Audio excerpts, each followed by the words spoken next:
us pray. In our mind's eye, let us see the awesome grandeur of the Rockies, the denseness of our forests, the fertility of our farmland, the splendor of our rivers, the richness of our resources. Then, O Lord, let us rededicate ourselves as wise stewards of such bounty on behalf of all Albertans. Amen.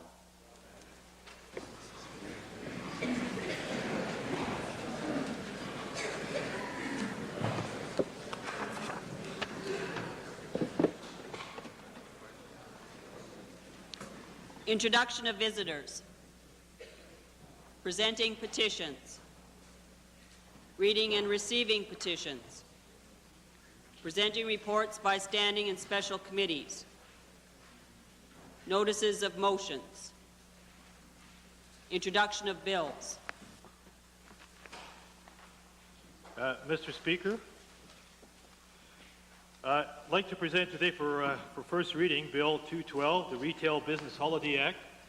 Modeled closely on the intra-virus legislation in Ontario, the bill would ensure retail business establishment with a floor display of greater than 220 square meters, close on statutory holidays, and at least one day every weekend, which day would be at the owner's or operator's discretion. Member for Athabasca-Lac-La-Biche has moved for first reading Bill 212, Retail Business Holidays Act. All members wishing to give assent to first reading, please say aye. Opposed, please say no. Motion carries. Bill 212, being Retail Business Holidays Act, introduced by Honourable Member Mr. Paquette, is now read a first time. Tabling returns and reports. Introduction of special guests. Mr. Speaker, this year marks the 15th anniversary of the formation of the Alberta Grain Commission, a commission which I had the pleasure of serving during its initial 4 years. Members of the original commission, Mr. Speaker, are in Edmonton today to mark that occasion. They are seated in the members' gallery, and I'd like to introduce them and have you hold your applause until they are all standing.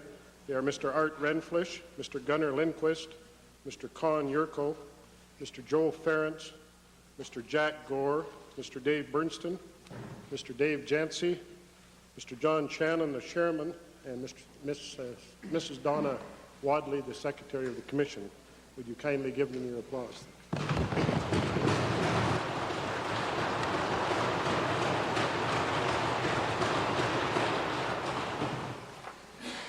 Mr. Speaker, I'm pleased to introduce to you and to members of the Assembly this afternoon 20 students in the grade 6 class at Meokamum School in the constituency of Edmonton Mill Woods. They're accompanied this afternoon by two teachers, Mr. Vlad Ashenko and Mrs. Sylviane Benoit-Servant, and I would ask if they would please rise in the public gallery and receive the warm welcome of the House.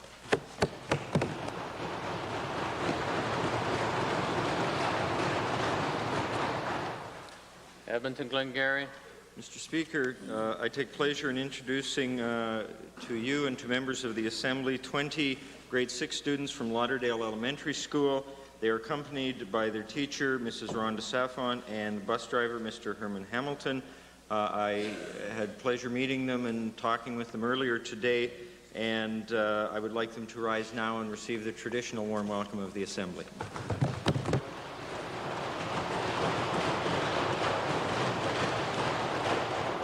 St. Paul.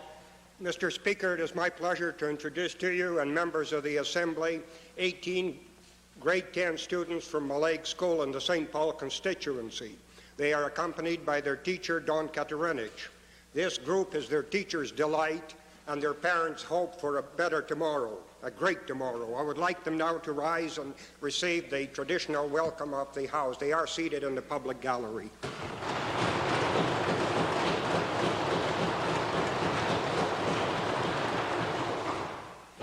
Mr. Speaker, I'm pleased to introduce to you and to members of the Assembly 37 grade 10 students, social studies students learning about parliamentary democracy here from Victoria Composite High School. They're with their teachers, Ms. Freema Bram and Mr. Mike Sorachan. They're in the members' gallery. I'd ask if they please stand and receive the warm welcome.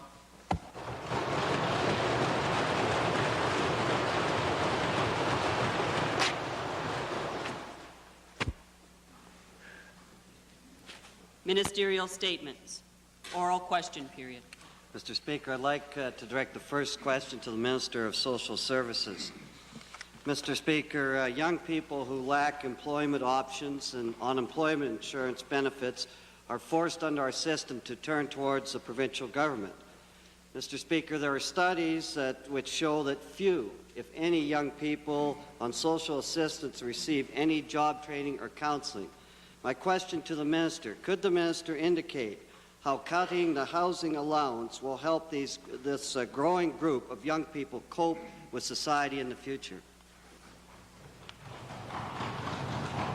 Mr. Speaker, the shelter allowance reductions are unrelated to the programs that obviously the honourable member is right must be delivered to enhance educational opportunities and job opportunities for these young people. And my colleague, the honourable minister responsible for career development, may like to supplement that those opportunities are there. Supplementary question. I would like to see the studies on that because I don't believe that they are. But to the minister told a meeting, I'm told, of the Youth Emergency Shelter Society last night that taking funds for emergency housing assistance, the recent announcement, is actually a government program to combat loneliness, sort of a Lonely Hearts Club, if I may say, Mr. Speaker. But my question to the minister, does the minister not fail to appreciate the insensitivity of telling people who must choose between paying the rent and buying groceries that their real problem is loneliness? Mr. Speaker, I regret that my reference to that particular area last night would have been taken in the type of context that the Honourable Leader has if, in fact, and it will be interesting to read his remarks in Hansard, the report of the two members that were also at that meeting, put it in that light. That is most unfortunate, and I can now understand why the opposition is having a problem with dealing with the real facts in this area. Our reference to the shelter allowance, Mr. Speaker, as I have said time and time again, and if the honourable member would once again read my ministerial statement, we have concerns about the growing caseload and the cost of that, as well as the single-parent families that we believe are the hardest pressed in order to meet their needs. And the fact that some people have relayed to me that they would like to set up some sort of system to help people who have come forward to them and said, we are lonely and we would like to share accommodation. That request has come to me, Mr. Speaker. It is not something that I have offered by the department. But, Mr. Speaker, I've been very clear that the shelter reductions have been predicated on other reasons. Let's look at the real facts, Mr. Speaker. Let's look at the real facts. Officials of the Youth Emergency Shelter have pointed out to this minister that an alarming increase in the number of homeless youth in Alberta. And they've also pointed out that this will be exacerbated by this government's policies. That's the real facts. My question is, can the minister explain how a speech by her blandly asserting the benefits of unmarried youth living together is going to deal with the real problems that the homeless youth face today? Tell us how those are the real facts, Mr. Minister. Mr. Speaker, I guess one must never pass along comments from the real world that are brought to the minister's desk, and in the future I will be obviously more guarded with passing along those comments. But, Mr. Speaker, those who are served by many youth services throughout the province, for the most part, are at an age where I believe that, appropriately so, they must receive educational opportunities, counseling that should be available, because they're obviously very troubled people. In a number of instances, I believe we should be looking to foster care and other types of care that would address the age and the inexperience of the people that we're speaking to. Supplementary, Mr. Speaker, that's absolutely correct, that we're sometimes dealing with very troubled people. The point of it is this government's policies are even making them more troubled. And my question is to the minister, is the minister not aware, or is she oblivious to the fact that we will pay a huge economic and social cost in the future because of the punitive measures of this government?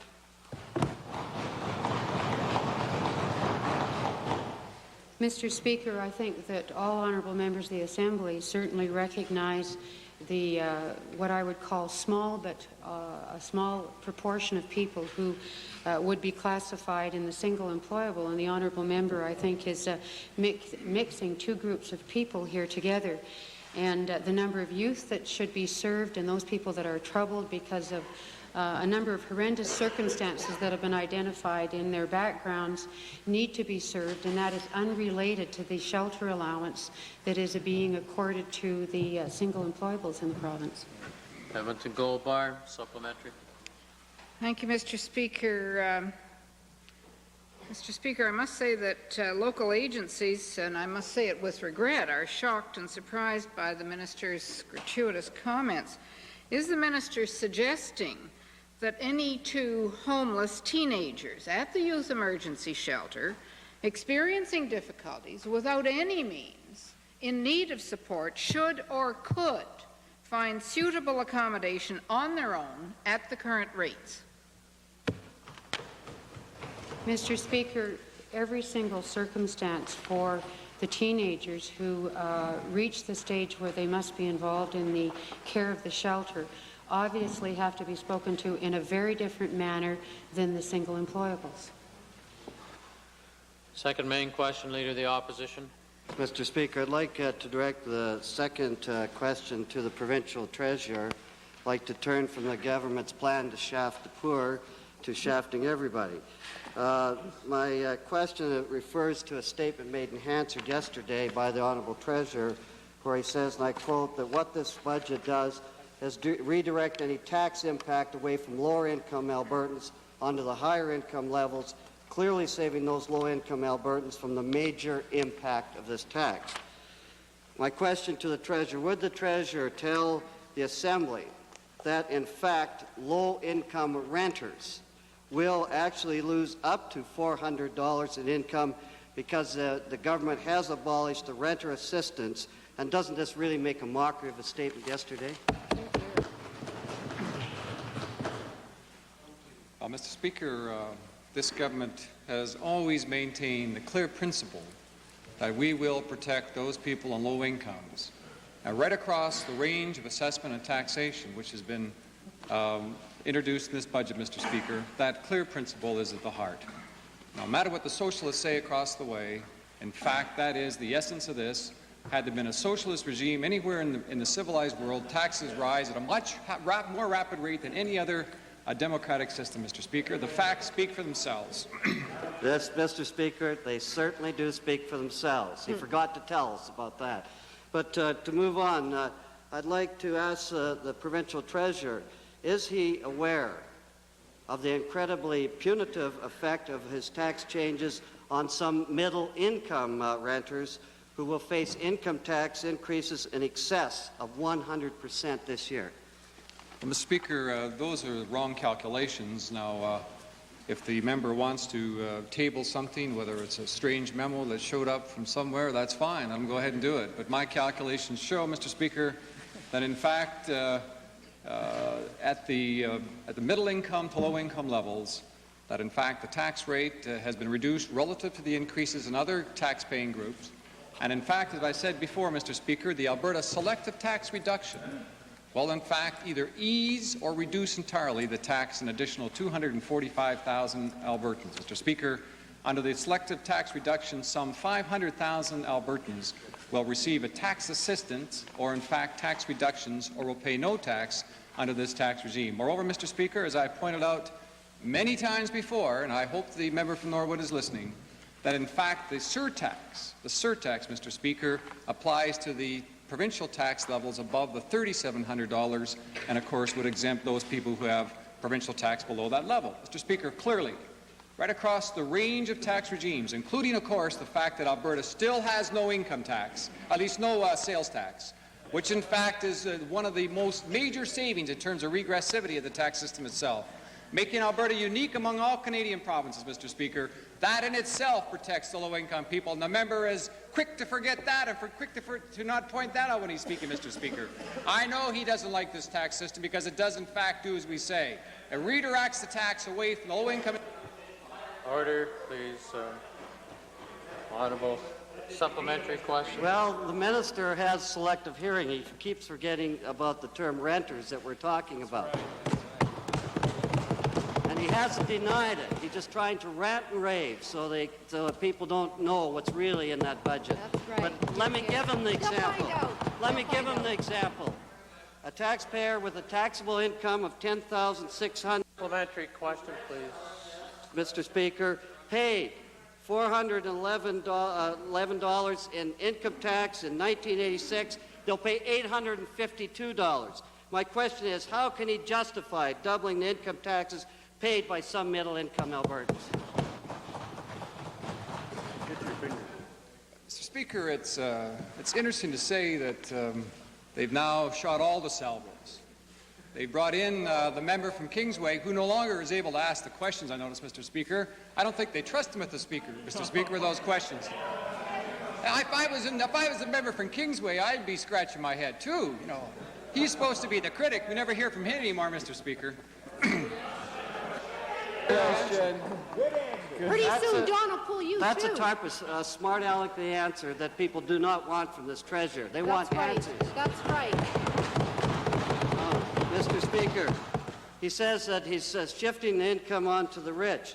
We notice that people with taxable incomes in excess of $75,000 face an income tax increase of closer to 25%, and corporations will only pay 7%.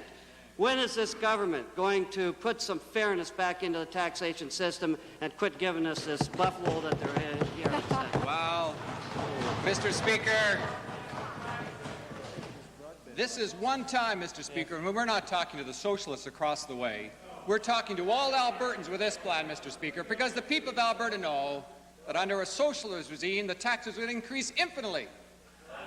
What happens, Mr. Speaker, is the people of Alberta know full well, and it's been tested in a variety of approaches by a variety of independent groups, that the tax regime in Alberta is the most favorable tax regime probably anywhere in North America. Clearly, Mr. Speaker, here in Alberta, we have the lowest tax citizens of anywhere probably in North America. We're going to maintain that priority, Mr. Speaker. The opposition across the way, with their narrowness and their nitpicking, wants to look at ways to confuse them. Mr. Speaker, this is a comprehensive tax regime, one which protects the low-income Albertan, and one which surely will keep us, Alberta, in the most preferential position of any province in Canada. That's our mandate. We're committed to it, and we're doing just that, Mr. Speaker, notwithstanding the cynicism from the socialists across the way.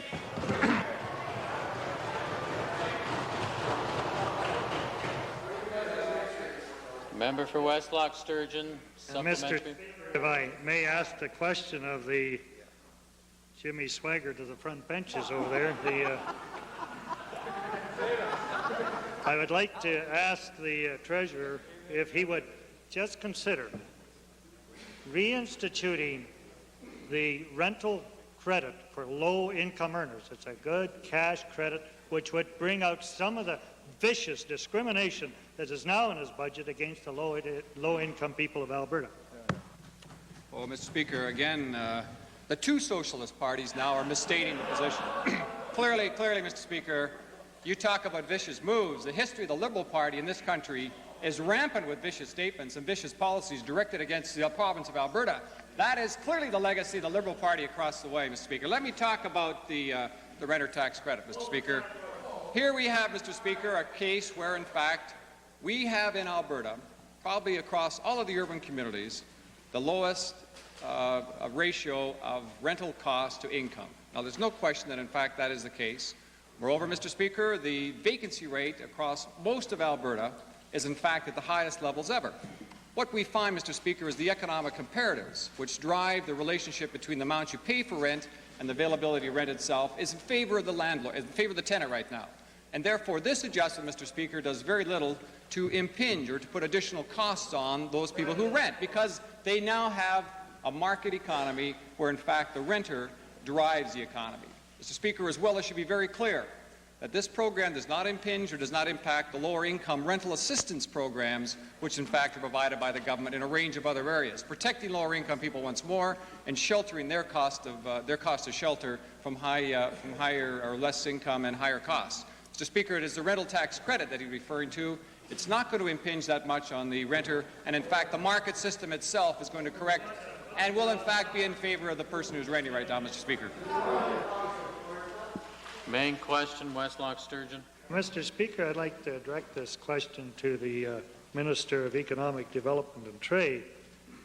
At a time of high unemployment, the government must do everything it can to create jobs, and last Tuesday, I believe you recall, I recommended that the minister he apparently agreed to it, to give VenCap a push to look for more spurt-type investments and to put its pool of $200 million to work for small business, Mr. Speaker. I would like now to move on to how the minister accounts for the investments which VenCap makes. Can the minister tell the House what procedures are in place to monitor new and past investments by VenCap to ensure that they do not violate the investment guidelines made by VenCap?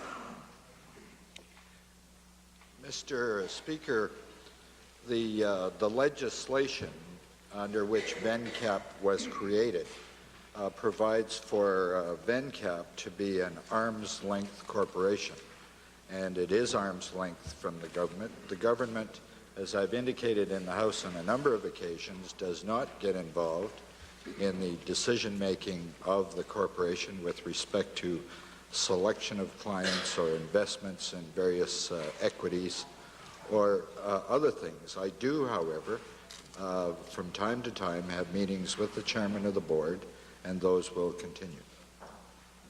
Mr. Speaker, the guidelines, if I may refresh his memory, is for $500,000 and not in oil and gas. Not in oil and gas.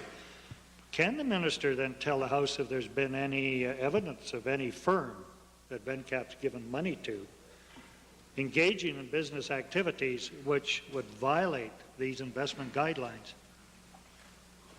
Mr. Speaker, I'm not aware of VenCap giving money to companies. The mandate of VenCap is to make investments, equity investments. I do not have in front of me the annual report of VenCap, but I will get it and check and also provide the honourable member with a copy so that he in turn can check on investments that have been made by VenCap. Mr. Speaker, perhaps the minister should find out. Could I suggest to the minister, could he tell the House what penalties are if a firm is found to be engaging in activities which violate VenCap's guidelines? Well, Mr. Speaker, guidelines are guidelines, and they are set out as a guide for the operation of the corporation.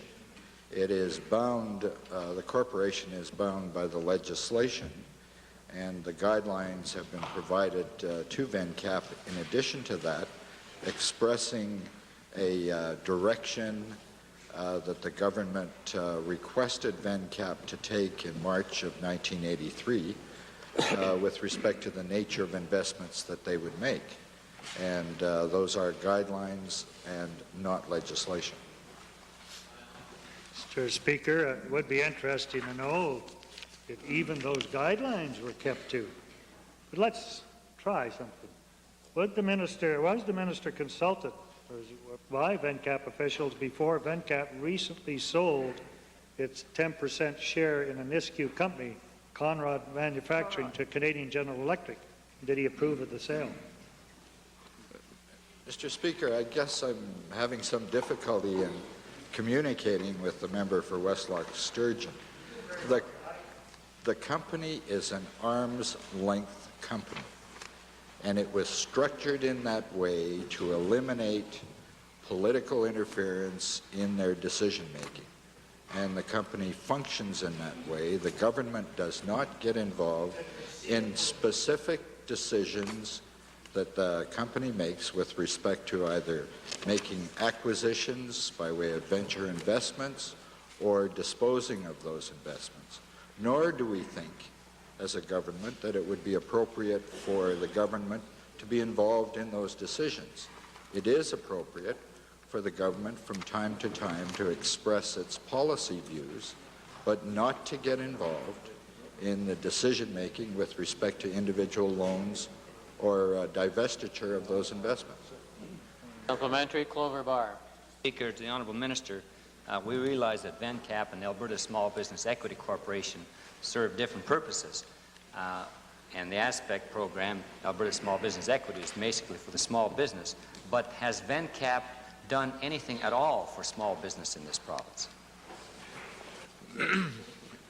Mr. Speaker, VENCAP has focused its investments on those that are $500,000 or larger, and that is the focus of the corporation, other than its investments in another venture capital organization known as SPURT, where through that subsidiary, smaller investments are made.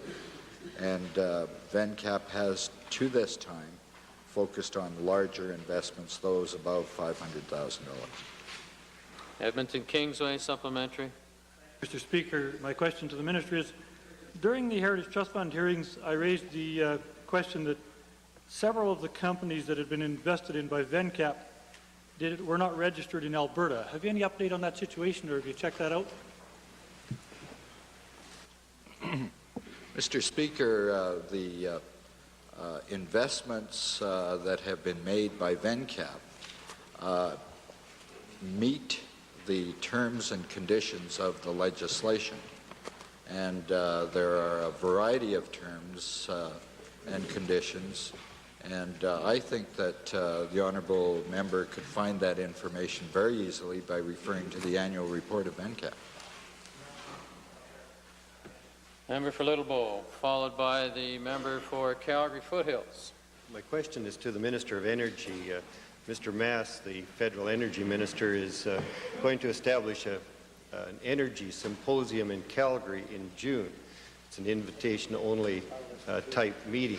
Could the Minister indicate whether the Minister will participate in that meeting, and government officials of the province of Alberta will participate in that meeting in a very prominent way, and if not, is the Minister doing something to see that the government does affect that meeting significantly?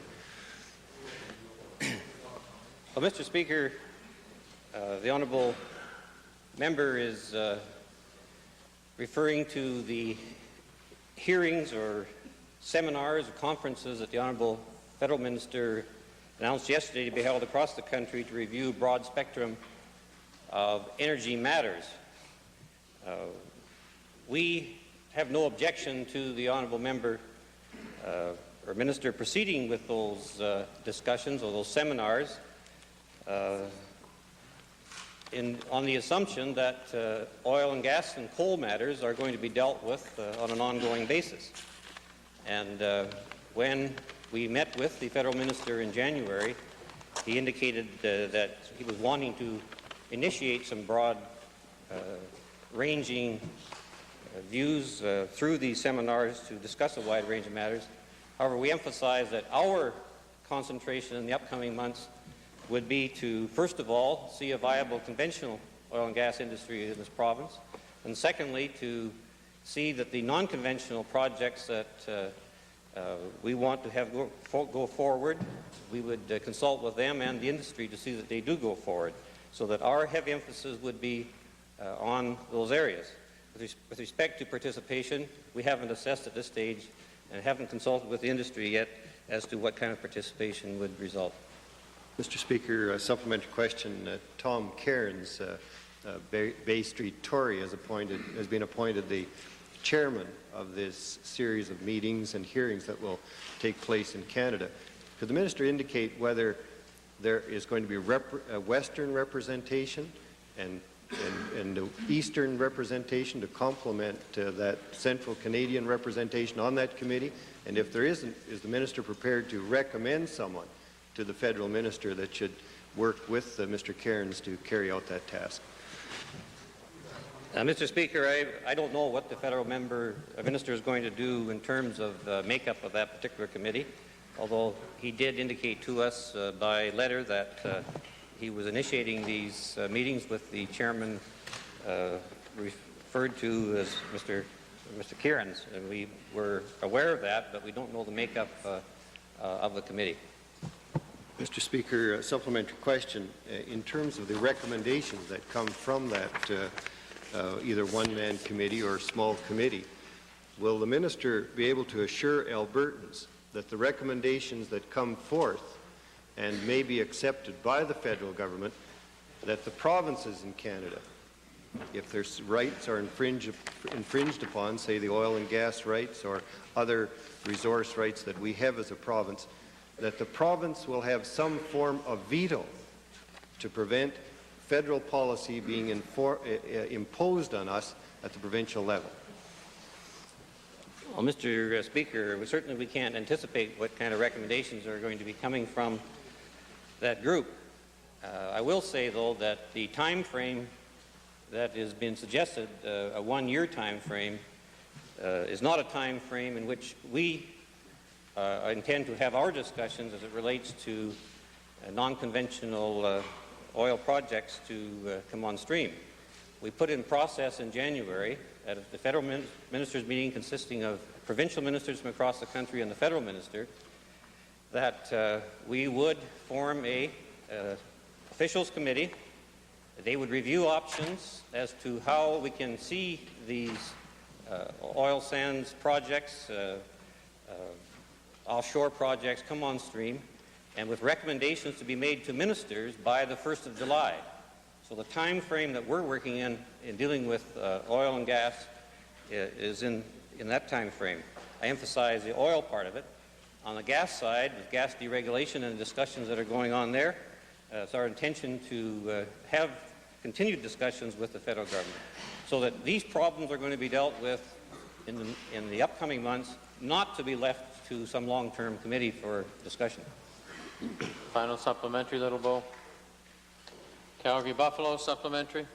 To the minister, the greatest threat to the petroleum industry today is the potential withdrawal of tax deductions for drilling and exploration as part of the federal's move towards tax reform. What can the minister tell us about progress on this issue, and what is the government doing about it as part of these discussions or any other discussions? Mr. Speaker, we've had a number of discussions with the federal Minister of Energy on a broad range of issues, including the tax changes that may be coming up, but the main emphasis on the tax side in representation of our positions have been through our provincial treasurer to the federal Minister of Finance. Calgary Forest Lawn supplementary. Supplementary to the Minister of Energy, Mr. Speaker. I don't think the minister's answers are good enough with respect to Alberta representation. With a federal energy minister from central Canada and a new Bay Street big shot appointed chairman of this National Energy Committee, who's looking out for Alberta's interests nationally?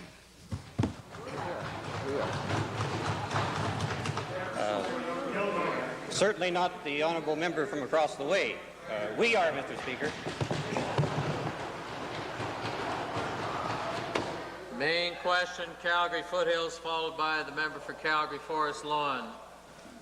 Mr. Speaker, my question is to the Minister of Social Services. It is the understanding of this House, as it was announced by the Minister, that she has called an interprovincial meeting of ministers responsible for child care. And it is my understanding it's to be held next week here in Alberta and would discuss all relevant issues, including the Federal Task Force report. Mr. Speaker, could the Minister please advise this House of further agenda items that might be considered at that meeting? Mr. Speaker, I had issued an invitation to all my colleagues across Canada because I believed it was very important for the provincial ministers to share with one another initially their comments that have gone forward to the federal government by way of a bilateral process. The provincial ministers have not been privy to the end stands that have been taken by a number of provinces. We are at a stage, Mr. Speaker, where a number of provinces have responded. We are now seeking a date that will be more mutually acceptable. Next week's date for most ministers had been too early in their estimation, and so we are seeking a somewhat later date and trying to develop a consensus there. Supplementary, Mr. Speaker. The Minister has mentioned many times in this House and has been widely quoted as saying new daycare initiatives will have to await the findings of the federal decisions and the bilateral discussions. And yet out there in the field, there are constant rumors that operating allowances are going to be cut, effective as soon as 3 months' time. Could the minister please confirm or deny these rumors? Well, Mr. Speaker, I suppose that it's a matter of human nature to develop as information is shared a somewhat different coloration to that information. I have tried very hard to make it clear publicly that we have had under review the operating allowance insofar as it applies to higher income families, because I think most honourable members have become aware that there is government funding flowing into daycare centres that is unrelated to the amount of income that a family may enjoy. But, Mr. Speaker, those decisions are a ways down the road, and I wouldn't see would have any application until the fall, and it's certainly not a general across-the-board cut, if you will, Mr. Speaker, that would sweep in low-income families in terms of the consideration that's before us right now. Supplementary to the minister. Since December, there has been a freeze as well placed on the provision of operating allowance for any new daycare spaces. A few matters have come to my attention, and I wondered if she could report whether there have been any hardships as in regard to this freeze. Mr. Speaker, the freeze on the expansion of spaces relates basically to, number one, the fairly large vacancy rate in a number of daycare centres across the province, and also, secondly, the fact that we've got the daycare program under review. And it was my sense, Mr. Speaker, that in fairness to people coming forward, that they would understand that the program could change in terms of what is presently in place. Daycare centres are certainly eligible for licensing, provided that they match and provide the sort of information that shows they fit within the parameters of the present licensing process. As long as the spaces remain at a fairly high level of vacancy, Mr. Speaker, and we can entertain submissions in areas where that may not be occurring, but for the most part, the vacancies are still there, and we believe families are being served. I could say, Mr. Speaker, that the Family Day Home program is still operating, and there has been no freeze there. My final question, Mr. Speaker, the federal task force report and the federal government itself seem very quiet, very silent on the issue of providing cost sharing to private daycare spaces in Canada. And I wondered, the minister had put forth a very strong stand on this in the past, and could she please report on any progress made in this important issue? Mr. Speaker, the honourable member is accurate, I believe, in her reflection on the interesting way that a number of sections are worded within that task force report. Obviously, the report is just that. It is a task force report. We have not had any observations made by the federal minister, Mr. Rett, in terms of what it is that the federal government proposes to do with the report in whole or part. And the situation with respect to the stand in the province of Alberta is unchanged, and I've been making it very clear on all occasions that I have the opportunity that Alberta believes that parents in this province ought to have the choice of the daycare that they believe most appropriate, and therefore, if the federal government is providing any funding, that it should be delivered in an even-handed way. Edmonton Goldbar. Thank you, Mr. Speaker. I'm still somewhat unclear. Does the minister then support the position taken by and the recommendations of the federal task force on childcare that was recently tabled with 2 dissenting or 2 minority opinions? Mr. Speaker, Albertans want to know where we stand in regard to that. Well, Mr. Speaker, the federal report addresses many areas that have been spoken to by people right across Canada. And the specifics relate to some taxation measures, among other things. That is the type of information and recommendations that certainly the province of Alberta will reflect upon when we see the end result of the federal minister's deliberations. We have been asking for the position of the federal minister for some time.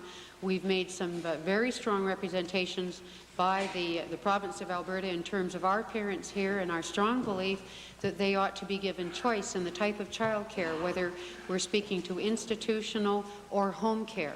And on that basis, Mr. Speaker, we will be addressing the information and recommendations that finally come from the federal minister. Member for Calgary Forest Lawn, followed by the member for Edmonton Gold Bar. Mr. Speaker, my questions are to the Minister of Energy. Despite problems between oil-producing provinces and the federal government prior to 1985, Canadian crude did enjoy exclusive access to the Ontario refining market. Two developments threaten Alberta's traditional market. The first is a plan to connect Ontario with the Gulf states, and the second is to reverse the flow on the Sarnia pipeline. Why did the minister endorse plans to connect Ontario refineries to the Gulf of Mexico? We didn't, Mr. Speaker. Well, that's not the information that I have. You made an agreement with Saskatchewan and Quebec to support that. In any event, the minister must be aware that Shell and Texaco are pushing to have the Sarnia-Montreal pipeline reversed. My question to the Minister of Energy is, what measures is the minister taking with the National Energy Board or the federal government to ensure that this doesn't happen? Well, Mr. Speaker, we've had considerable number of discussions with the Quebec Minister of Energy to go over the needs and the requirements of Quebec for the Sarnia-Montreal pipeline to stay in place. And it was one of the items that was discussed at the end of January ministerial meeting with Quebec, supported by others, that they should be having that line open, and we, as I say, supported that particular position. However, in the end, it would be a decision of the National Energy Board, but we will be taking all steps that we can possibly take to make sure that that pipeline stays open. Mr. Speaker, supplementary to the Minister of Energy, will the minister inform the House if his department has any assessment that this pipeline reversal would have on Alberta's crude market share in Ontario? Yes, they do, Mr. Speaker. Could have provided the results. That would have been a help to some Albertans. The elimination of pro-rationing on June the 1st gives an advantage to larger companies with strong marketing sections. What protection for small and medium Alberta producers exists against the possibility of declining crude sales in Ontario? Well, Mr. Speaker, I fail to see that as a supplementary to the original question, but the honourable member is wrong in his statement. Westlock Sturgeon, supplementary. Mr. Speaker, to the Minister of Energy, does he have any figures, or has his department supplied him with any figures as to how much product is coming into the Toronto area from the Montreal area, resulting from Montreal's refineries handling cheap offshore crude? Well, Mr. Speaker, I'm sure those figures are available. I don't know them offhand. However, so as not to leave the impression that that any of that crude would be coming other than by ship, obviously it's not coming through the Sarnia-Montreal pipeline. Main question, the member for Edmonton Meadowlark. The chair lost its eyesight for a while, followed by the member for Calgary North Hill. Thank you, Mr. Speaker. Mr. Speaker, on March 27th, the Treasurer accused the Board of Directors of Edmonton Savings and Credit Union of wrongdoings and said the Credit Union Stabilization Corporation would press ahead with amalgamation. Since then, the Treasurer has backed away from his accusations, then reasserted these accusations. No charges have been laid, and 1,000 members of Edmonton Savings have voted to give their board 3 months to review the proposed amalgamation. Since the amalgamation process is due to begin today, can the Treasurer tell the House if it is still his intent to push ahead with this forced amalgamation? Mr. Speaker, it is our intention to consolidate the savings unions in the Edmonton area, similar to what is being done right across the province. And the reason for that, of course, is to protect the interests of all credit union depositors in Alberta and to protect the credit union movement itself. Mr. Speaker, it is clear that the Edmonton Central Credit Union has never said they were opposed to amalgamation. What they have said, Mr. Speaker, is they would like to have adequate information to ensure that they can give a proper representation to their members. Yeah, Mr. Speaker, it's not clear what the answer is to that particular question. Could, of course, I'm getting to that. Thank you very much. Can the Treasurer indicate what legal authority he has to force an amalgamation of credit unions without the approval of the members? And remember that the members are separate from the Board of Directors of that credit union, and they have stated that they don't want it to be amalgamated recently, or at least they want time. Without the approval of the members, in light of the two legal opinions received by the Edmonton Savings and Credit Union saying that no such authority exists to force that amalgamation. With due respect, Honourable Member, the question's out of order. In question period, one cannot, according to Boucher, request legal opinions, and the question is along that line. Supplementary question, Honourable Member. Speaker, I will rise on a point of order at the end of question period. I've just asked if he has legal authority to do it. Good.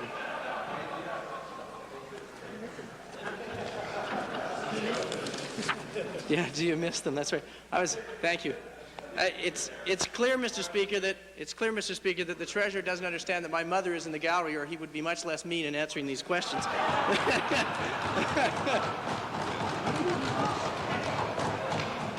Does the Treasurer not feel that individual directors of the Credit Union Stabilization Corporation are operating in a conflict of interest position in this affair by forcing an amalgamation of Edmonton Savings and Credit Union with Capital City Credit Union, which they are currently managing? Mr. Speaker, there seems to be a misunderstanding in the minds of the member from Meadowlark. First of all, let me simply refresh his very short memory here, Mr. Speaker. If in fact it's possible. What we have, Mr. Speaker, is a system which has gone through a terrible turmoil, which has engendered amazing amount of losses, well over perhaps $300 million more in losses.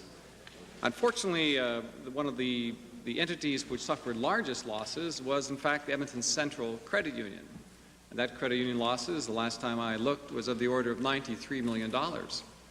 Speaker, when the province moved both to guarantee the deposits and to deal with the foreclosed real estate assets and to put in place a refinancing scheme of the order of $300+ million, Mr. Speaker, we had to take into consideration not just the responsibility of the government in terms of its exposure, which probably could be larger than $300 million, but in fact we had at heart a genuine desire to ensure that these financial institutions maintained themselves.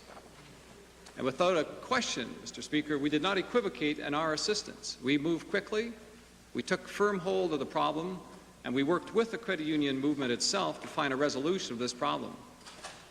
In a largest sense, Mr. Speaker, that resolution is now complete. And in the largest sense, Mr. Speaker, the members of the credit union movement accept the very clear statement and the very clear mandate which we have given to the credit union movement to ensure its success. We still have before us, Mr. Speaker, some additional work to do with respect to the Edmonton Central Credit Union area. You must remember, and as a matter of fact, that of those credit unions in the Edmonton area with fairly significant losses, Mr. Speaker, the only way to achieve success and to ensure long-term viability of this financial institution is to have a merger. Once again, Mr. Speaker, what I say here is that at least 8 of 9 credit unions in this area have agreed to the merger in the Edmonton region.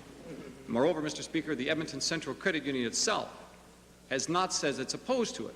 And we are now working with that credit union, as recent as last night, Mr. Speaker, to find ways to provide additional information to ensure that full responsibility to their members can be given by the Board of Directors. And I've made that commitment to the Board of Directors of Edmonton Central Credit Union, and I will stick to that. Mr. Speaker, it's entirely unclear many of the issues related to this amalgamation. We don't know whether the members are for or against, or we do, but the minister doesn't seem to. He doesn't know where the Board of Directors stand. It seems that maybe they've changed their mind, or he thinks they have. The fact of the matter is that the minister is presenting is presenting a credit union stabilization bill to this House this session. Would it not be wise for us to wait until such time as we get a chance to debate that bill fully and openly in this legislature? The stakes are too high for it to be forced through by this minister at this time. Mr. Speaker, in fact, the stakes are too high if, in fact, we allow this to linger too long. Mr. Speaker, there have been over $300 million worth of losses. This province has moved in an unequivocal fashion. We are clear in our statement, clear in our mandate, and clear in our commitment to ensure that it works. I am firm that it will, Mr. Speaker. It's not as though, Mr. Speaker, we haven't taken time to examine this on a very real and objective and thorough basis. We have done very detailed analysis with the most comprehensive and competent people in Alberta to ensure that the cash flow scenarios and the business plan themselves and the statement of consolidation reflects the democratic principles dealing with the personnel side has in fact been done, Mr. Speaker. And to my mind and to my judgment and the judgment of most people in the credit union movement, in fact, it has been done with a clear concern for the credit union movement in this province, the clear mandate to ensure that credit unions continue, and we're doing our part, Mr. Speaker, unmatched in Canada, and we will continue with that process, Mr. Speaker. I would say that we would like to see the consolidation of Edmonton Central Credit Union with the other credit union members in this Edmonton region to be in place by the end of this month so they can get on with serving their members and get on with ensuring that the financial institution is secure in this province and to ensure the credit union movement is strengthened and continues to be viable and strong in the future. Hear, hear. Time for question period has expired. Might we have unanimous consent to complete this series of questions? Opposed? Member for Edmonton Kingsway. Thank you, Mr. Speaker. To the Treasurer, in view of the fact that the Edmonton Savings Credit Union has never said they were against amalgamation, but rather were against the railroad tactics of the Stabilization Corporation, will the Treasurer promise to have them back off and give the Edmonton Savings Credit Union and the Stabilization Corporation more time to come to terms? Mr. Speaker, the member from Kingsway, of course, thought he would generate some political credit by attending the April 1st meeting of the Credit Union Central here in Edmonton. And it was reported to me only, Mr. Speaker, that the membership yelled, shouted, and suggested he sit down and shut up. Well, Mr. Speaker, in thinking about it, on more than one occasion, he should heed that advice.